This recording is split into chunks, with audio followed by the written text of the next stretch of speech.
on the roster that are interested in playing. There's only a handful of new people to that list, maybe 4 or 5. So I was really pleased that all the boys that were involved last year, just about all the boys that were involved last year, are interested in coming back, which is awesome. I'm just going to tell you a little bit about how the process went down. Coach is meeting with you guys. He's meeting with the boys today. They got some stuff to take care of with Miss Peters for their kids and all that stuff. But we advertised the same way that we did last time with the different companies that we use to look for new staff. And we had, just like 2 years ago, we had a great number of applicants. We were pushing about 100 at the end of the process. Actually, they still keep coming in, and I'm glad that I could just see them and kind of delete them as quickly as I can because we found our man. But we had a great number of applicants. Ms. Rubicki, myself, Ms. Doherty screened all those applicants, and then we Skyped with 7 people that we thought were the best on paper.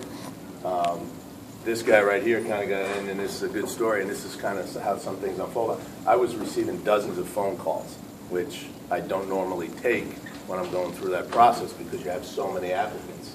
And for some reason, as we were going over the resumes, the phone rang, and I answered it without looking.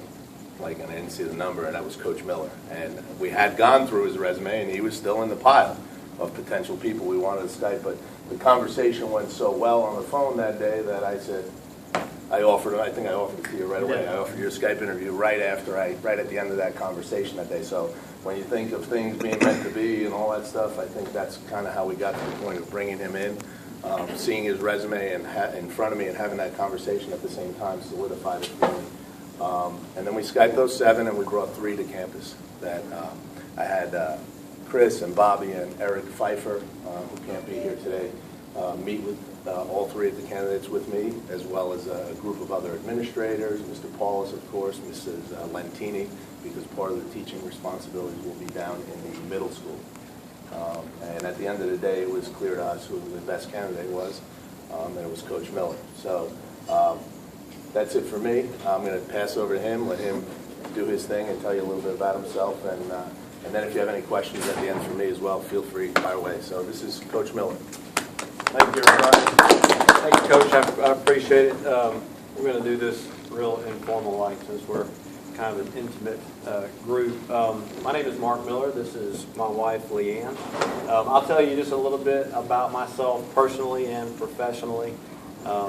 I've got some information that I want to pass out to you just for dates and just some information. We'll go through it in just a minute. I won't keep you a long time.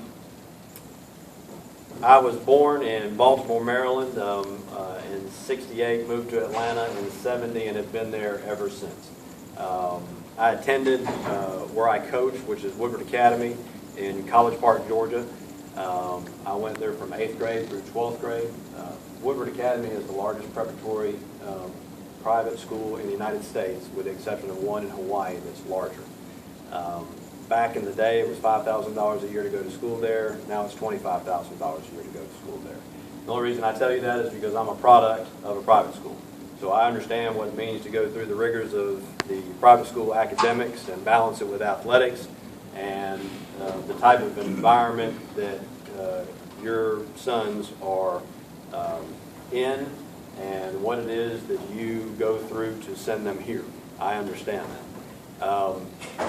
After I graduated high school, I went to college for 3 years, and then I met this young lady here. We actually went out on a blind date. We've been married 22 years. I have 4 children. I have 3 daughters.